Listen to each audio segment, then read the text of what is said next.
Hello and welcome here once again, live from Munich for the YPT Transplantation Learning Journey 2018 Best Bits. It's the third episode in a row, and if you're watching this in recording, make sure you check out the other episodes as well, because there's 4 in total. And in this episode, we're talking about the 360 degrees of transplant care. And of course, we're talking about some of the best bits of the different meetings going on here in Munich today. And today, I'm joined by 2 new co-hosts from the Young Professionals in Transplantation. Right next to me is Jeff Lafranca from Rotterdam. Hi, Jeff. Hi, Gerrit. How are you? I'm good, thank you. Next to you is Claudio Musetti. You're from Navarra in Italy and also on the YPT board. Yeah, thank you. Good evening. Good evening, Gerrit. And on the far left is Professor Anna Forsberg from the University in Lund, and you're in Sweden, and you're a professor in nursing, and we'll be talking a lot more with you about 360 of patient care. And welcome to you too here. If you're joining us live, make sure you make use of the fact that we are live and use the interactive features to send in your questions or comments on this broadcast. We'll be with you for the next 40 minutes or so. So if you have any questions about anything conversed here on stage, step in. And I also make that comment to my live audience here in the room. If you feel that you have a question or you want to join us, step up and I'll take your question. So let's start with some of the best bits here today. As I said, several meetings going on. Today, day 3, we had the European Transplant Allied Healthcare Professionals, their meeting on day 2. We had the Young Professionals in Transplantation workshop going on this morning. And it was the first day of the European Donation and Transplant Coordination meeting that you also joined this afternoon, Claudio. So let's kick it off. What is one of the key highlights and insights that you took away today, Claudio? Well, today I went to the living donation workshop from the ETCO and EKITA committees. And it was very interesting because we were like 20 people in the room and we really could be able to interact and compare what's the legislation, what's the habits, what we do in different countries around Europe. I mean, really, we're really close, but we select donors and recipients for both living and cadaveric transplantation a little bit differently. So some cases that would be transplanted, maybe in Spain, some difficult cases, not every day, it would be transplanted in Spain, will not in the UK, or maybe not in Austria. And so there is not a single message. It was really interesting because we really had to see what is happening in Europe rather than just the guidelines or society recommendations. And is there a first idea or insight that you take away from those differences that you could use in your national situation? Well, you know, we're translating some UK guidelines in Italian, and we're putting a lot of effort in it. But I think we should really study more. Exactly. And for young person particularly, we really have to study and the literature and to talk to people and to see what's going on, because what patients need is almost the same everywhere, but our answer may be really different. All right. What is the most striking difference that you have discovered between countries? Well, about, for example, pair donation and exchange programs, some countries really do not have any kind of implement or incentive for exchange programs, while in other countries they can't, not for most, but for a great part of living donation transplantation. All right, interesting. Yeah. Jeff, what is one of your highlights of today? Well, obviously, I have to promote a little bit for the YPT workshop. What a surprise. Yeah, what a surprise, the Young Professionals in Transplantation. No, we had an excellent session, which we had, amongst of others, a talk about artificial intelligence and how it's going to change the future in medicine and potentially also in transplantation. So how is it going to change the future of medicine? What did you learn there? Well, it's mostly about, first, gathering data we already have, and secondly, obviously, it's going to hopefully help us predict things. And by things, I mean, can we predict how well a person will receive this organ? Will he or she need a certain type of immunosuppression, stuff like that? But obviously, that's future music, but well. And how is AI supporting in that then? How does that get practical? Well, I learned actually today that AI obviously consists of machine learning, deep learning, and stuff like that. And obviously, it's the whole total complexity of a whole data set, and by that predicting or making predictive analysis to see if it can help regarding transplantation and patient outcome. And you say it's future. How far in the future is this? Will we see this? Was there anything said about that? No. I think that's a dangerous question, or at least a dangerous answer to give. No, I don't know. No. So it's a lot of opportunities being shared. Yeah. And what else have you discovered that you want to share with our audience? Well, there was another interesting talk about team building, and the fact what I kind of already knew, but was pointed out very clearly, is that in order to have a good functioning team, you need different personalities. And usually, especially in surgery or transplantation, we have all kind of the same personality. And how can we create a good team with all people that have all the same personality? Interesting comment. How would you describe a typical caricature of the transplant professional? You're only asking dangerous questions. I think that's what you need to do. No, I mean, it doesn't necessarily need to be difficult, but if you all looking in the same direction. Kind of like us, 3 white men with beards, right? Have you noticed? Yeah, it's getting a bit boring. I mean, yeah, so you need different opinions, and you especially need people who are willing to say or daring to say sometimes, this is not okay what we're doing right now, we need to change it. Yeah. And in the talk that Sushma gave, she called these type of persons CEOs. And she said that the personality of a typical CEO is usually not to say, I'm not capable of doing this because this is not my subject or not my topic or whatever. And you need, if you say that as a CEO, your employees or other people will think, oh, wait a second, he is willing to admit that he is not going or able to do this. Now I dare to step up and say, well, maybe I have the good answer to this question. So if I understand you correctly, the key insight here is that leaders should be vulnerable as well in order for their team to step up and contribute? That's exactly what the point was, yeah. Interesting takeaway. And what's furthermore surprised me is that apparently children don't have that attitude. So if you put 8 different children together with the same personality, it doesn't really matter. They can build, usually there's a complex structure they need to build, they just work together without leveling. Is that what is behind you as well? You want to show us? Yeah, it's a bit embarrassing, but we had a topic we needed to create with spaghetti, the tallest structure that we can make within 10 minutes, and there has to be a marshmallow on top of it. So we made a creation. Can you unveil the result? All right, this is practical workshops, the YPT workshop. Here's your result, yes? It was a lot taller. It was a lot taller than this, obviously, and we cheated a little bit because the rope was a bit longer, and we just basically pulled it up on the ceiling, and we were disqualified for doing that. But the point. But definitely, you were out of the box. Yeah. But it was definitely out of the box, and we used each other's best points to create this and come up with this idea. Interesting and fun, and interesting to understand that these kind of topics also have a place within this educational week. So it's not all heavy science and clinical procedures, but also leadership and teamwork. Yeah, because that's what the title suggests, right? The 360 degrees of transplant care. It's not just about implanting an organ in someone else. It's about the entire aspect of all that comes together with that. Yeah, and team building and being a good team is obviously very important. Yeah. Interesting. Well, thanks for sharing. Claudio, do you have another highlight, another nugget of today that you want to share with our audience, another best bit? Well, there's been a lot of talk about e-health and apps for patients, for educational purposes, or trying like reminders for therapy, trying to fight and somehow non-adherence. And a very nice question was, do patients really need these apps? Or is something that we or industries are proposing, but without really a need for this kind of stuff?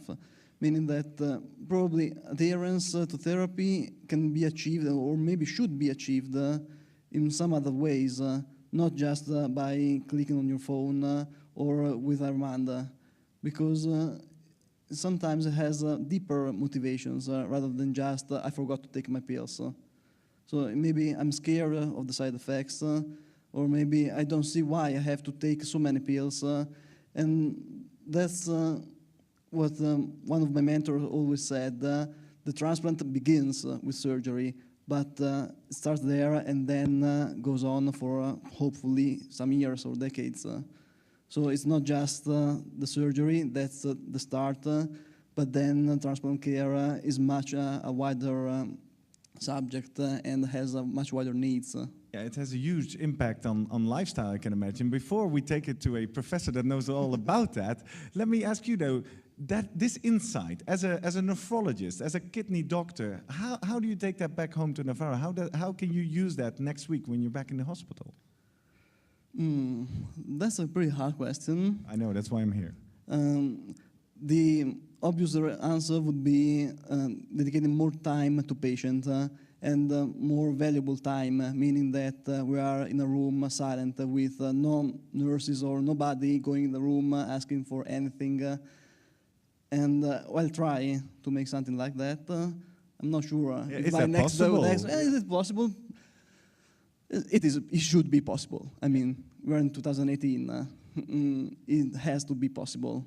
Yeah, well, Anna, I can imagine this makes you very happy, right? Hearing a nephrologist say, I should devote more time one-on-one with my patient. Yes. Because I understood that in the ETAP meeting, where you were chairing a lot of sessions, non-adherence is one of the key topics. Can you elaborate a little bit? Yes, non-adherence is a key topic because it is an important aspect of self-management, to be adherent to medication.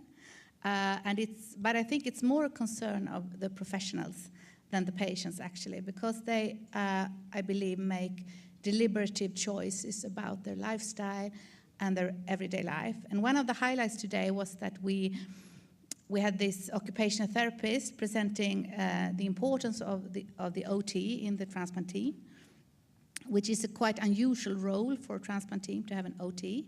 An OT, as a layman, help me here. It's occupational therapist. Okay. And we have enrolled one in Lund, where I work in Sweden, because we know from research that the patients strive during their recovery after transplantation to reconstruct their daily occupation. And that's their main goal, not to go abroad or have eternal happiness or something like that. They have very basic goals. And the key goal is to reconstruct the daily occupation, to be able to manage their everyday life. And that's where the occupational therapist is the most important person. And then we create, as professionals, I believe, to be a little bit provocative, the concern regarding non-adherence, instead of maybe focusing on the treatment that we prescribe and the recommended restrictions. Actually, we can't force anyone to do as we tell them. But so we say that we recommend, and sometimes we call it recommended restrictions. But the patients, the organ recipients, they perceive that they are in a quarantine for about 3 to 6 months. They're not allowed to visit, they're not to be in public, they're not allowed to go by public transportation. And one of our participants is a lung recipient who gave a presentation about his journey, and he said that he saw these bacteria moving over the table, you know, when he was a patient. You're saying he got so scared by the medical staff that this whole life got turned upside down. And we are sort of like enjoying this, I believe.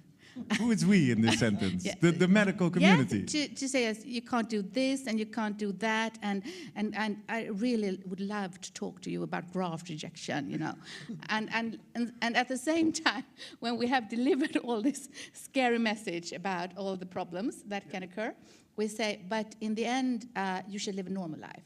So feel free. But this is fair, right, Claudio? As a nephrologist, I mean, all the things that can go wrong with a new kidney, they should be very careful, right? Oh, yeah, sure. No, well, you're probably right. I mean, no, we're not happy to say bad things to patients. No. But the time left for just go and live your life, just put your mask on, and then you can do actually everything you want.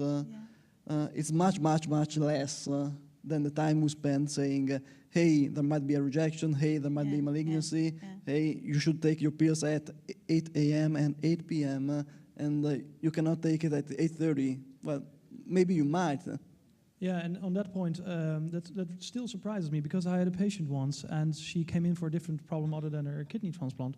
And I asked her just a general question: which pills do you take?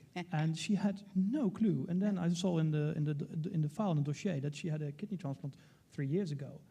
And I was blown away, because you have received this gift. It was from a deceased donor, and basically I think you undervalue that gift if you are not somehow aware, at least, what kind of pills you are taking.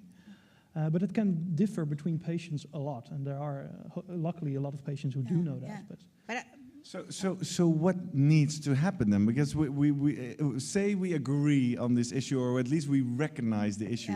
How do we change that around? What is your message? Yeah, well, one of the hot topics today was person-centered care, which is a core competence for healthcare professionals, but it also is a necessary approach to the patient. And we had this joint session with the ECTA group, and one of the presenters is a senior thoracic surgeon, which is interesting because he was talking about when the thoracic surgeon goes person-centered, which is a quite unusual approach for a thoracic surgeon to be prejudiced. The thing is that when we constantly view the patient only as a patient, linked to his or her disease or his or her chronic condition, we try to neglect the fact that this is a person with an identity, with a life history, with a narrative. And as you said, Claudio, we need to listen to the narrative. We need to take the time, and and the surgeon talked about the educational conversation, for example, which is completely different from patient education, which basically means now I will tell you what it's like for you because I know what it's like for you, okay? Listen, because I'm already behind on my schedule, so we need to move quickly. But the education conversation is more about, could you please tell me how you understand what is happening right now? And I think that's a very important topic because we as doctors sometimes we hear that we might lack a little bit of empathy. Yeah. And when I hear that, obviously I'm confused because in my analytical mind I would think, I've told you everything, I didn't forget anything, right? And now I kind of start to realizing just now that there's two completely different things. Yes. And maybe at that point in time, the patient or family or whatever, they don't need to hear that what you're saying, but they just need to tell their story. Yeah. But that's hard. Sometimes can be hard. Yes, and from a Swedish perspective, where we work a lot with person-centered care, we usually try to say you have to take the patient seriously. And a patient or a person knows when you are being taken seriously. It's not like on a scale from 0 to 100, it was 10. You know, if I ask you, do you feel that I take you seriously? You can instantly say yes or no. And that's the starting point, to be taken seriously, and then to stop delivering messages that doesn't make sense. One of my key questions when I talk to patients is, does this make sense to you? And when I give presentations to healthcare professionals, I always try to remind them, please talk about things that makes sense to the organ recipient, not that makes sense to you. Yeah, exactly. And that's a quite different That's good approach. that you say that, because my next question would be, how can you bend it once you have received a no, basically what you're saying? If you feel that the person doesn't trust you or not on the same level as you, how can you bend that around into a yes? I think you can bend it by posing the question, please tell me how you understand this whole situation, and I promise I will listen, and I will pay you my full attention. And I will start over again if you allow me to start over again. I will be happy. And that's the only way, I think. Now, yes, and I would say here in a meeting room in Munich, it's quite easy to, as humans, like we said, we literally stepped out of the hospital, out of the operating theaters. It's quite easy to say yes to this and understand this. But now, let's take your perspective as a surgeon, doing 3 kidney transplants in a row, not even having the time to sit down and take a rest. How does this relate to your daily practice where patients are unconscious and you just have to do really complex technical procedures? Well, for the record, I'm not a surgeon, but... but you're in surgery, right? You're a surgeon in training. I think it's also what people expect of you. I mean, they know what you're doing. And that's just a difference, I guess, between if you're doing an outpatient clinic and you're just seeing patients and just talking to patients versus whilst you're operating on them in between, right? There's basically nothing you can do wrong because you help their peers or you help their lovers, or usually this comes afterwards or before surgery. And I think in general, transplantation is a very thankful job because, well, it is not nothing that you did, right? It's quite something. So, yeah, I think... But then being told that in that context of this highly intense procedures, you now need to be more patient-centered and ask better questions, how does that land? Well, I think we just have to deal with it, because in the end, that's where we signed up for, right? That's where you become a doctor. I mean, the patient is the one who is in the center. And I think there can be a difference made in education about that. I think maybe we can touch upon that a little bit more, or a lot more. Yeah. For every field of medicine, doesn't really matter which field. And what I think is important and underestimated is that it's actually a benefit when you approach the patient like this, because you can also learn something. I have been talking to transplant patients for about 20 years. I have done a lot of research, including interviews, in-depth interviews, and you learn a lot. So when you ask the question, how do you understand the situation? Sometimes it's fascinating, and 10 years ago, approximately, we performed a study regarding how organ recipients perceive the graft rejection as a phenomenon from the inside perspective. And then I realized that we are not on the same planet in the solar system, really. And I was the one behind the education program in Gothenburg, in the clinic where I worked then. And I went up to the transplant unit and just teared it apart. And I said, let's throw this shit in the garbage bin, because we are totally wrong. And I have been sitting there talking about, you know, we're creating a war inside your body between the immunosuppressive drugs and your immune system. And I was, you know, totally, I was a freak, actually. Yeah. And when I told the patient about, I approached the patient like this, when I say graft rejection, what comes on your mind? When I sit with thoracic recipients today, half of them, the answer is, well, I guess something's open up here and it will fall out, okay? So if I start to discuss with them the immunosuppressive internal war situation in your body thing, they will look at me and just, when will she tell me how to... How it falls out and how to keep it back in? Yeah. Exactly. Yeah. So one of it is the way medical professionals communicate with patients. Yeah. You say it's a patient-centered approach. Yeah. In this multidisciplinary environment of surgeons, doctors, nurses, this whole thing, who owns this transformation, do you say? Who should take the lead, talking about leadership? Well, I think it's risking to be provocative again. I actually don't think it's the physician or the surgeon. I think it's the allied health professionals, the nurses and the allied health professionals. And the reason for that is that we are bedside 24 hours a day. We have the time, the opportunity and the skills to create caring relationships. And I've been working with great surgeons for 25 years, but the interesting thing is when I try to approach them with a problem from the patient, they often answer, well, Anna, this is not a surgical problem. So my impression is... Meaning they don't devote time and attention to that. Why are you talking to me? Because this is not a surgical problem. But I say, it's the patient's problem, and you operated on this patient, so please help me out here. And I think it's not a useful approach to divide things into surgical problems, nephrological problems, physiotherapeutical problems, and so on. I mean, this is the problem with the patient. No, I recognize that, because last year I did a fellowship in the Hampstead Hospital in London, and before my mentor Frank Dorr came there, the ward rounds in the morning were just done by the medical doctors. And there rarely came a surgeon by, including in the ward rounds. And we implemented that, and already that's made a difference. But again, as you say, lift the blanket up, look at the entire patient, and ask, "How are you?" rather than just the wound.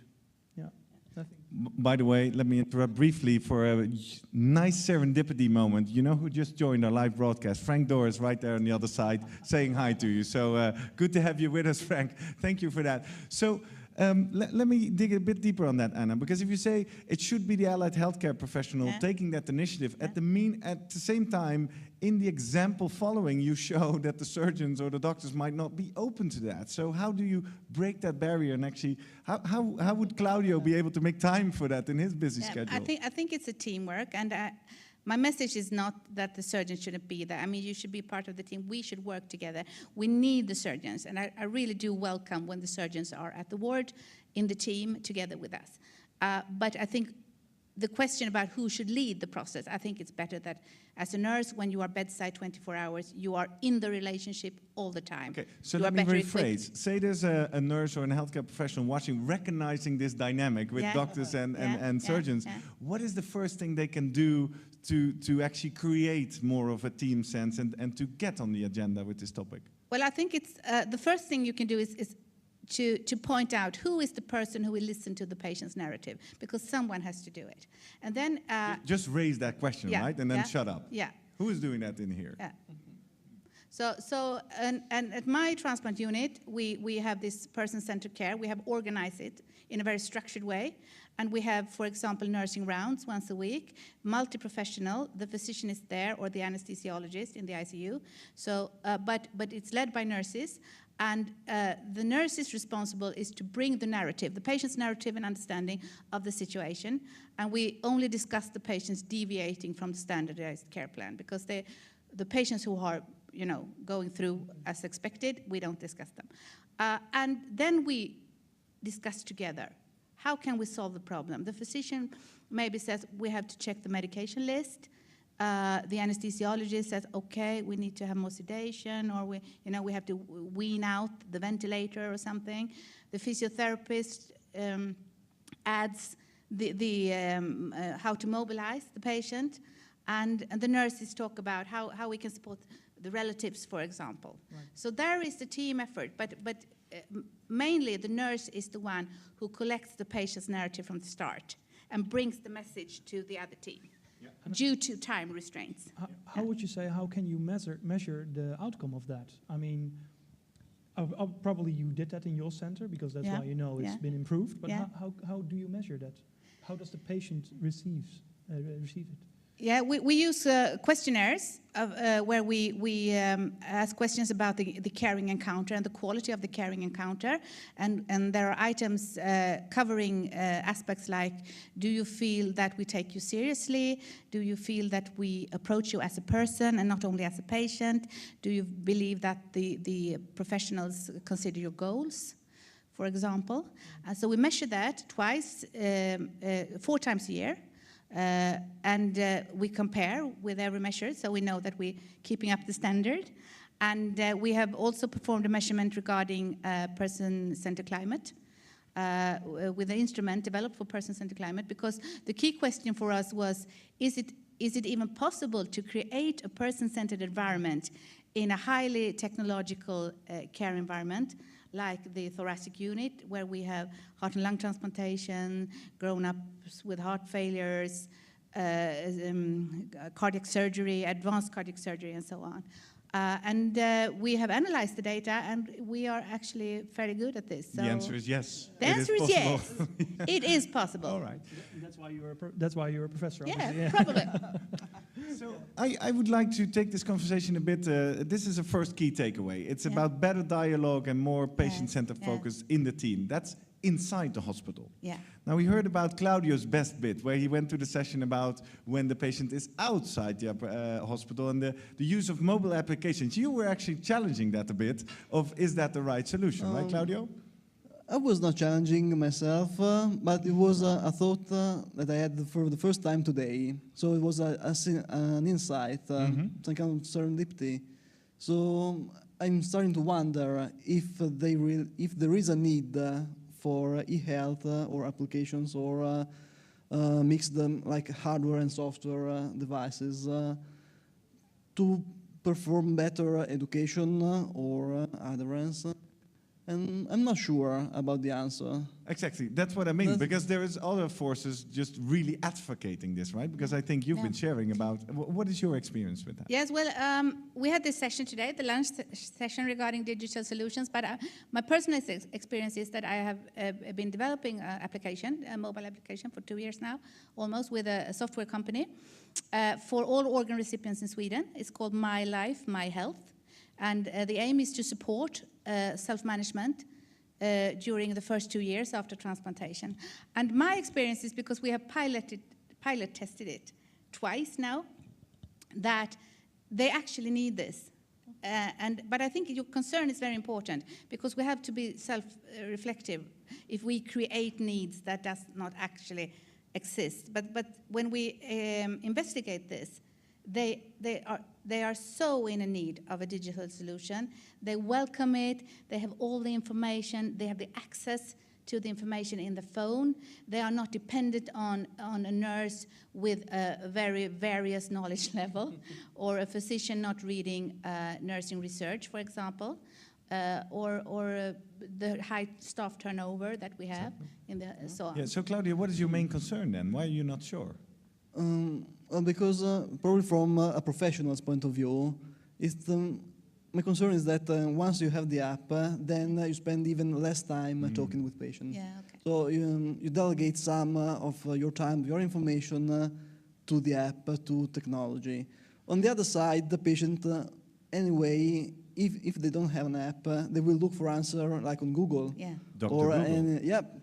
And 90% of the informations are, if not false, at least misleading for them, because it's plenty of data, but there are few information that are well structured and may teach something on the net overall. Yeah, and I think you can use an app as such as a complementary system. I mean, what you can do is ask them to look at the app before their outpatient clinic visitation and ask them, did you understand the information in there? How do you perceive it? What are any questions left? But I understand what you mean, Claudio, and I agree, obviously, but...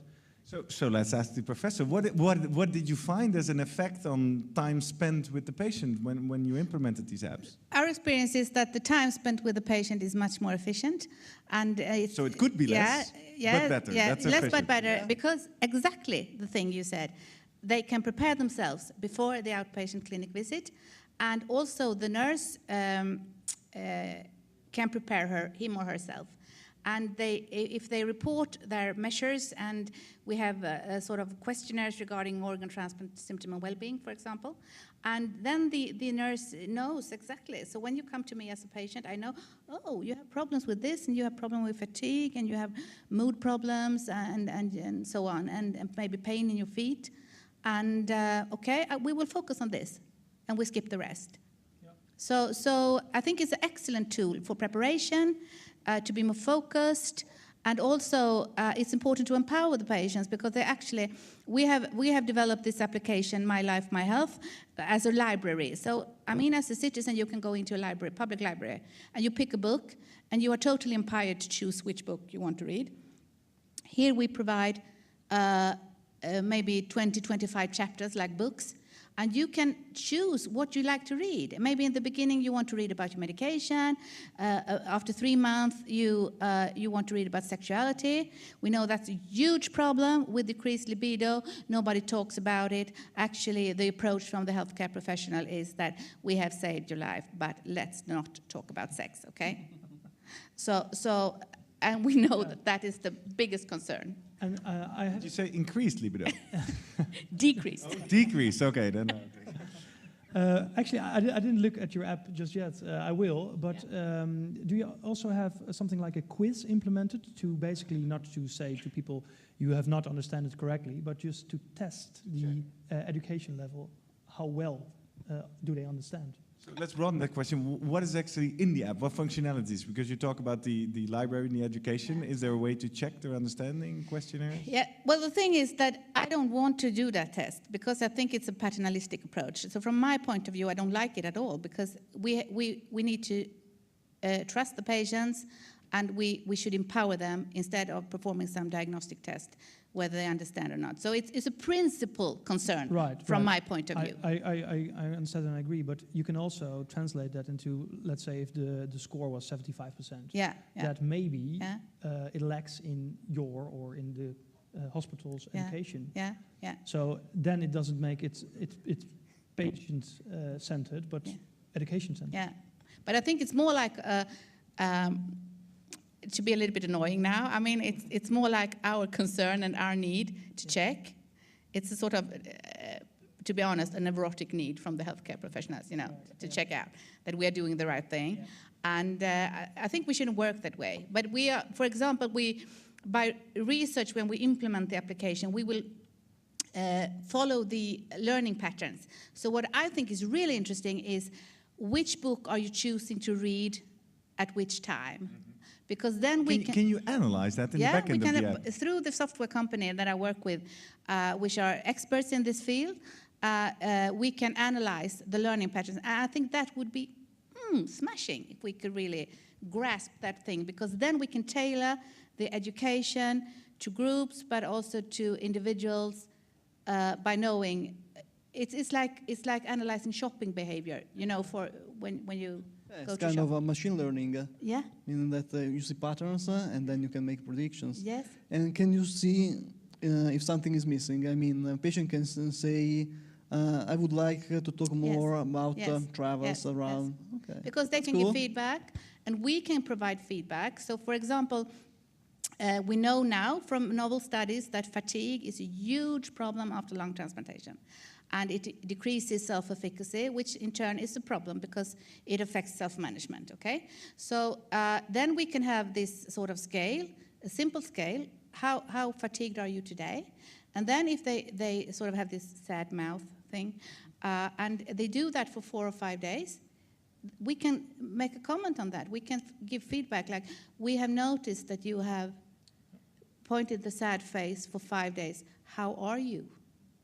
Well, you might have a clue because you already saw the face. Yeah, so No, but maybe you should contact the what you mean. outpatient clinic. Yeah, what's the reason for it? Yeah, and it's sort of, we provide a message that literally, I take you by your hand and I walk with you for a couple of years now. Not to master you, but only to be your friend, providing you enough skills and enough knowledge to be a self-sufficient, empowered organ recipient. Sounds very, very great. Yeah. So time's flying if you're having fun. We're nearing our 45-minute mark and we still have something very interesting to uncover. I think this is a fascinating conversation. Thank you very much for sharing your insights. Claudio, if you listen to all of this, talking about in-hospital, better communication, potential of e-health apps, what do you take away from this conversation regarding the 360 degrees of patient care? I can take home a whole lot of messages. First, we should kind of reorganize our work in hospital and to provide a better outpatient care. Meaning patient could ask for everything from, I mean, I forgot my pills to my car is broken, and we say, and so. Yeah. I'm not a mechanic. Yeah. So a better empowerment of patient may be helpful also to them to see which kind of help I should seek. Then in apps, I don't think we have anyone in Italian. It could be a nice field of expansion. For anybody watching, there's an opportunity in the Italian market, you think? Yeah.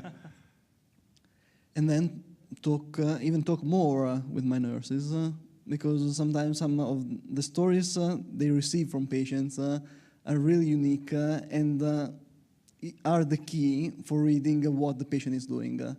And it has happened a couple of times in my career, but probably if I can spend more time not only with patients but also with the nurses, I will get some really good feedback. Wow, beautiful. You're not seeing this, but Anna's looking very satisfied with you taking this away. And thanks for that summary, Jeff. You completely made my day.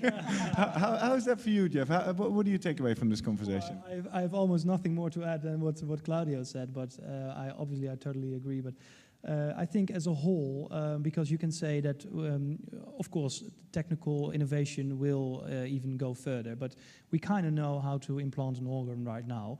But there's such an enormous field just left unrevealed, and I think we should look for that in the things Professor Forsberg was and is talking about.